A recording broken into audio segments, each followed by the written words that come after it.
कल शाम को हमने द लास्ट कलर फिल्म देखी।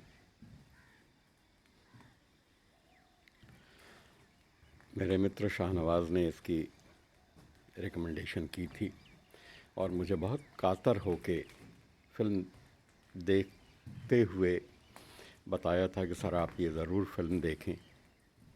और मैंने ऋचा के साथ कल ये फिल्म देखी और उसी तरह से कातर हुआ जैसे मुझे उस फिल्म के बारे में बहुत संक्षेप में बताते हुए शाहनवाज़ हुए थे।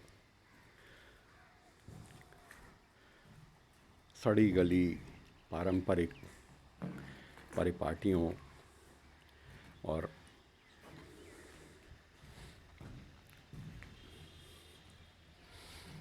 मान्यताओं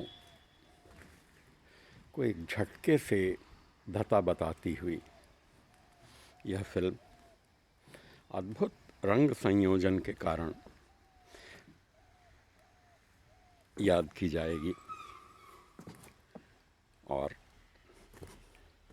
इसकी कथावस्तु तो अपनी जगह पे मजबूत है ही है। 2012 में सुप्रीम कोर्ट ने एक फैसला दिया था कि वृंदावन और बनारस की जो विधवा महिलाएं हैं इन्हें भी होली खेलने का अधिकार है, क्योंकि बिल्कुल उपेक्षित सी और बेहद कड़े नियमों और अनुशासन में रहने वाली ये विधवाएं सफ़ेद कपड़े पहनती हैं और उसी तरह की सफ़ेदी उनके जीवन पर हावी होती है। किसी भी तरह का आनंद उल्लास या उत्सव उनके जीवन से अनुपस्थित होता है या अनुपस्थित कर दिया जाता है। तो एक ऐसी ही विधवा की कथा है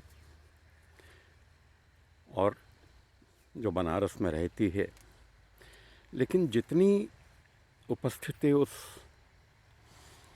फिल्म में नीना गुप्ता जो उस नूर नाम की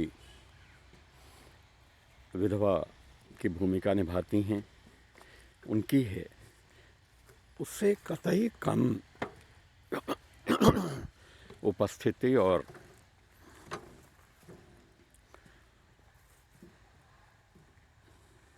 ताकत, ऊर्जा बनारस के घाट पर तनी हुई रस्सियों पर चल के किसी तरीके से जीवन यापन करने वाली एक लड़की, 9-10 साल की लड़की, छोटी की है, जो पढ़ना चाहती है, जिसके माँ बाप का पता नहीं।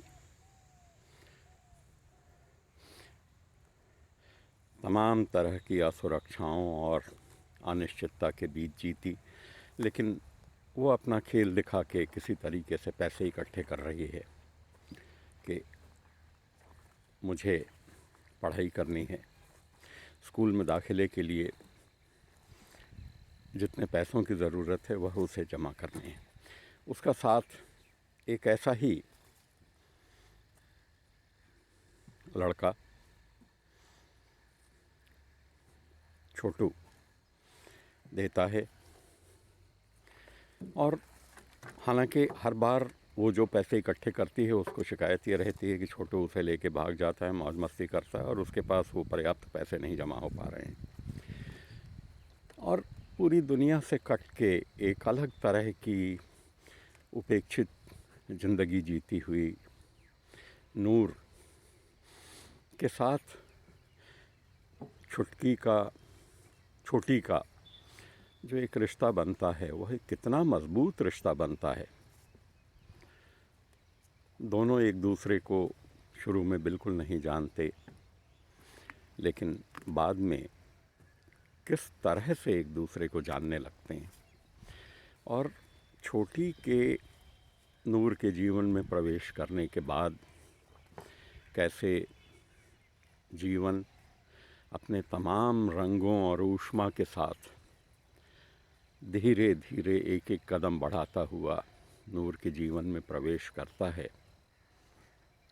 इसकी एक अद्भुत कथा है, द लास्ट कलर। अपराध की दुनिया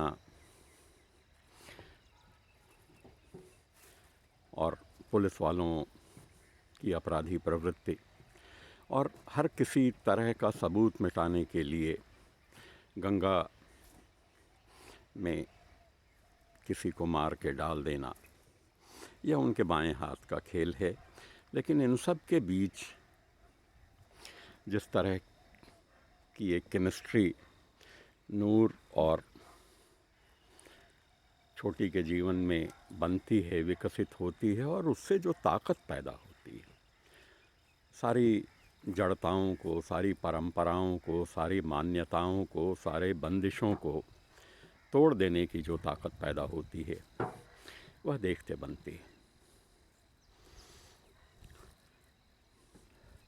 नूर से एक दिन छोटी ने कहा कि होली आने वाली है और मैं आपको रंग ज़रूर लगाऊंगी।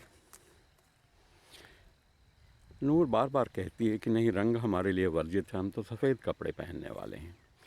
लेकिन उसने भी जिद ठान ली थी कि मैं लगाऊंगी, देखते हैं आप क्या करती हैं। लेकिन होली वाले दिन ही, जिस दिन उसे अपना वायदा पूरा करना था, उससे 2 दिन पहले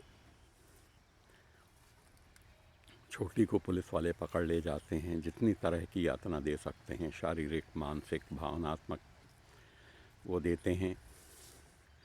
और छोटी का साथ देने के लिए नूर को अंततः जिस विधवा आश्रम में वो रहती थी, वहाँ की जो साथी विधवाएं थीं, उन्होंने मिल के मार डाला। तो आखिरी इच्छा नूर को